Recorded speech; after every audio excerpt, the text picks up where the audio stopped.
Hi, welcome to Madras குடும்பம். உறவுகளே வணக்கம். இன்று நாம் ஓர் அதிசய நிகழ்வு காணப்போகிறோம். சென்னைக்கு மிக அருகில் தாம்பரத்திலிருந்து ஒரு 46 கிலோமீட்டர் தூரத்தில் இருக்கும் திருக்கழுக்குன்றம். இங்கே 12 வருஷத்துக்கு ஒரு முறை சங்கு பிறக்குது. இங்கே இருக்கிற குளத்தில் சங்கு பிறக்கிறது. அதுக்காக இந்த குளத்துக்கு பேரே சங்கு குளம் என்று பெயர் வச்சுருக்காங்க. இந்த இந்த திருக்கழுக்குன்றம் சென்னை அருகாமையில் இருக்குது. 12 வருஷத்துக்கு ஒரு முறை இங்கே இந்த குளத்தில் இந்த சங்கு அதிசய சங்கு பிறக்குது. திருக்கழுக்குன்றம் வேதேஸ்வரர் கோயில் சங்கு தீர்த்த குளம். 12 ஆண்டுகளுக்கு ஒரு முறை சங்கு பிறக்கும். திருக்கழுக்குன்றம் நகரின் பிரசித்தி பெற்ற வேதகிரீஸ்வரர் மலையில், இது மலைக்கோயில், மலையில் மற்றும் தாழக்கோயில் எனப்படும் பக்தவளேஸ்வரர் கோயில் உள்ளது. இந்த பக்தவளேஸ்வரர் கோயிலுக்கு, தாழக்கோயிலுக்கு கிழக்கே ராஜகோபுரம், சன்னதி தெரு கடைசியில் 16 ஏக்கரில் ஒரு குளம் இருக்குது. இந்த குளத்துக்கு பேர் தான் சங்கு தீர்த்த குளம். இங்கே தான் சங்கு 12 வருஷத்துக்கு ஒரு முறை பிறக்குது. இந்த வருஷம் 7/3/24 அன்று 12 வருஷத்துக்கு கழித்து இங்கே சங்கு பிறந்தது. இங்கே மொத்தம் 7 சங்குகள் பிறந்ததாக சொல்லப்படுது. இந்த சங்கை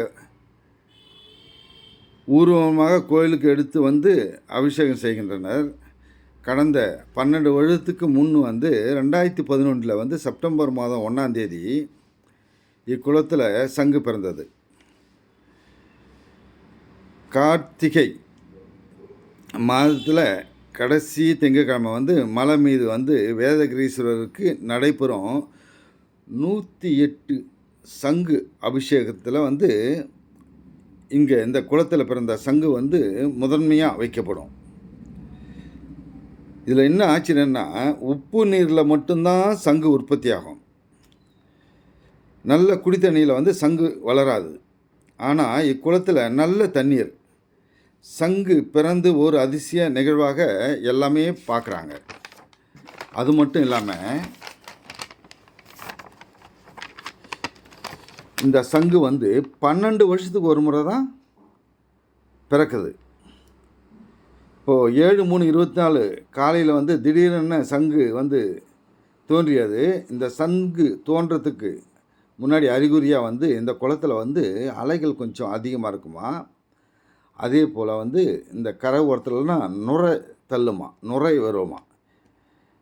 அப்படி இந்த வந்ததுமே இதை கண்ட அடிகளாரும் பக்தர்களும் உடனே சங்கு கதை ஒதுந்த பார்த்து, அப்படியே அதிசயத்தை பார்த்து ரொம்ப மெய் சிலிர்த்து போய் நிற்கிறாங்க. கோயில் நிர்வாகத்துக்கு சொல்கிறாங்க. கோயில் நிர்வாகமும் சிவாச்சாரிகளும் பார்க்குறாங்க. இந்த சங்கை எடுத்து, கரை ஒதுக்கிற சங்கை எடுத்து, இப்போ எப்போவுமே சங்கு கரை ஒதுந்துமே அந்த ஓட்டு மட்டும் வச்சுட்டு உள்ளே இருக்கிற பூச்சி திருப்பி தண்ணீருக்கே போயிடும். இந்த முறை அந்த பூச்சி அதோடவே ஒட்டி இருந்தது. அதனால் அங்கே மண்டபத்தில் ஒரு தட்டில் தண்ணி வச்சு இந்த சங்கை அப்படியே வச்சுருந்தாங்க. அது பிரிகிற வரைக்கும். அது பிரிஞ்சதுமே அதை எடுத்து தண்ணீரில் விட்டுட்டாங்க. இது வரைக்கும் 7 சங்குகள் இது மாதிரி கரை ஒதுங்கினதாக சொல்லப்படுது.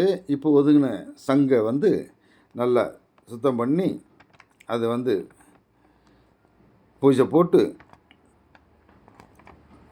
இதை மலை மேலே இருக்கும் கோயிலுக்கு மேலே நல்ல மேலே தளங்களோட எடுத்துகிட்டு போனாங்க.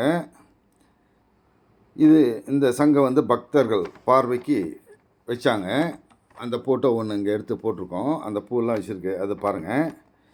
இங்கே சங்கு 12 வருஷத்துக்கு ஒரு முறை உற்பத்தி ஆகிறதுல இது வரைக்கும் 7 சங்கு உற்பத்தி ஆகிருக்கு. நீங்கள் ஒரு முறை கண்டிப்பாக போய் தரிசிக்க வேண்டிய ஒரு இடம். நம்ம சென்னையிலேருந்து வந்து ஒரு 66 கிலோமீட்டர்